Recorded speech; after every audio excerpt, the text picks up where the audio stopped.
Okay, Mr. Alai, we would like you to confirm kwanza umekuja kwa sababu ya kesi ya Ringtone, afu pili inaendeleaje sasa hivi? Nimekuja kwa sababu ya kesi nyingine ya traffic. Ringtone was just a part of it. Mpaka sasa hivi tunangoja kitu inaitwa plea. It is the first stage in the court process. So imeletwa kotini kutoka kwa polisi. So ukitoka plea will be then mentioned then hearing. So I cannot talk much about the case because it affects mambo nyingi sana hapa kotini. But what I can just say is that as a law-abiding citizen, nimekuja hapa ku play my part, to ensure kwamba niko kuja kotini as required, niko out of police bond, and being in court means that you obey the law. Yeah, so I think that's all I can say. The other things which can be added in the case, I have my lawyer here, Edwin Mwenda, who is going to give you guys an update on the case if there's anything else to add. Okay. So tutaongelesha lawyer, tutatuambia process of case size kwa nini kuja sauti na sasa nyingine hapa ya maneno kutoka sasa hadi mashtaka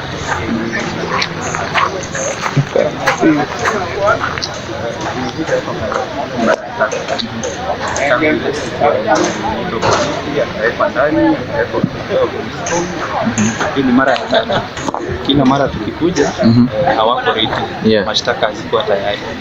So kwa sasa hatujui mashtaka ni yapi, ndio tuweze kujua vile tutasonga mbele.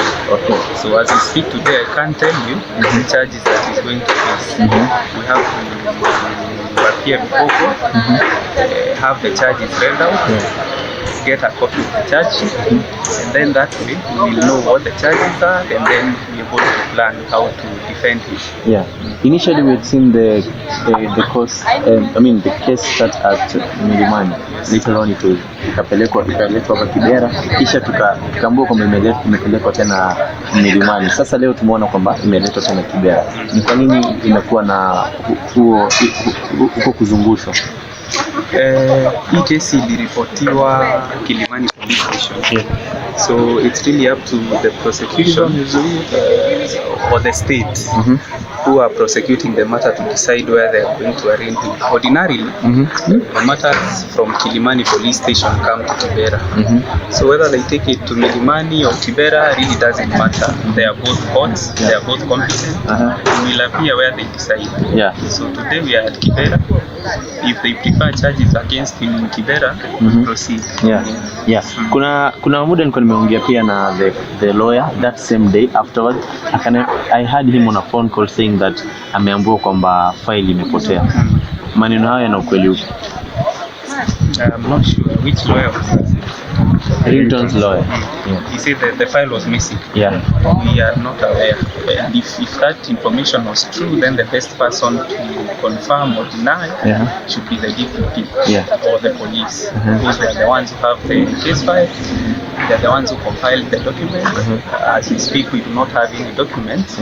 We are only supplied with documents once the charges have been prepared. That's the point where we receive the documents they intend to use. So I do not know the status of the file. I'm just here to attend court because today was the date that was set. We also saw Ringtone come here on an ambulance. Alipigwa sana ikakuwa hawezi akatembea. That you'd have to ask him. As far as we know, he's okay. He's okay. South Africa. Yuko South Africa na kuja leo. Muulize. You may have to ask what he's doing in South Africa. I haven't seen any medical report saying that he requires treatment outside the country.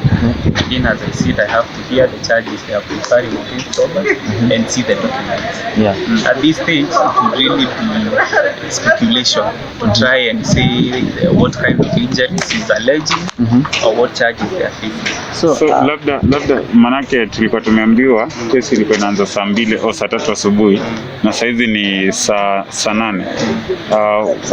Saa 6. What are we still having this case? As far as we know, yes. We are told the court that is supposed to hear us as another matter proceeding. They have a hearing going on. So as soon as the magistrate is done, then he's going to come to the tent here and do the pleas.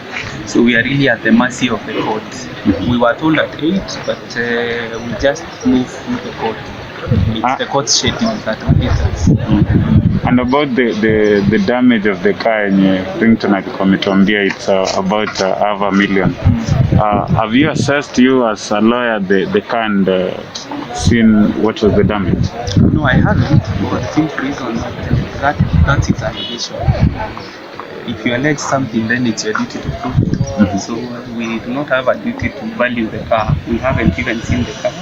We'd have to see what the claim is based on.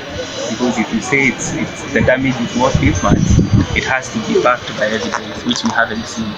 And like I said, it's after the charges that we get to be supplied with those documents. Yeah. So maybe at that point I can comment. Now, no. But then I really don't know how the law operates. But Mr. Alai said he's out on bond. Yes. So what were the charges? Because you have to get the charges for you to be out on bond now. Normally, Yeah. there are 2 scenarios. Yeah. When police arrest you, Yeah. there are charges where the law allows them, or there are certain kind of offenses. The law allows them to release someone on police bond as they continue with the investigations. Okay. So what was being investigated was the altercation and the report that was made by Ringtone. So he was released even as they continue with the investigation on the report made by Ringtone. I can't tell you the charges because the police do not disclose the charges. Even if they do, you cannot confirm they are the same charges they are going to declare in court when the matter comes out. Because when the matter was reported, they commenced investigations, they let him free. He has been cooperating so far. So until we see that charge sheet that is being brought to court today, I cannot really say what are the charges. Yeah. Yes. I'm going to use Ringtone's word, Yes. not mine. Yes. There's a statement he said, whatever he alleged Alai should have done, alisema hiyo si mtu wa kawaida, ni kama mtu kuna shida ya akili. What do you have to say about that? He's here.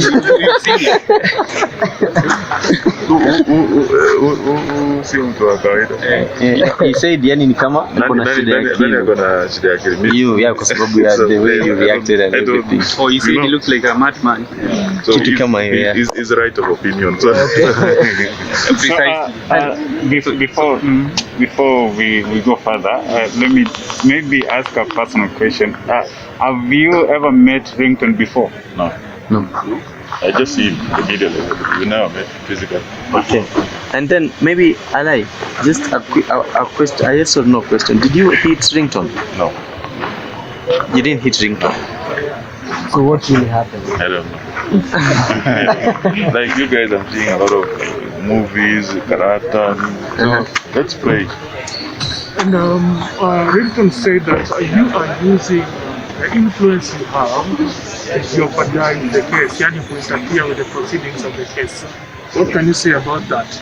You know, this is not the case. Because, and this is not the first or the last case I've had doing this. If I was to use my influence, I don't use it also. I think those are real allegations, like I say. It is opinion. He has a right to them. You can say the best place to prosecute some of these things is in the court, not in the public. If you do it in the public, then you're even disrespecting the judges. Na kulikuwa na rungu fulani pale. Kama hizi mmebeba rungu nyinyi. Kwa hivyo haukuitumia. Sikua na rungu. Asante sana. Tumeshukuru. Okay.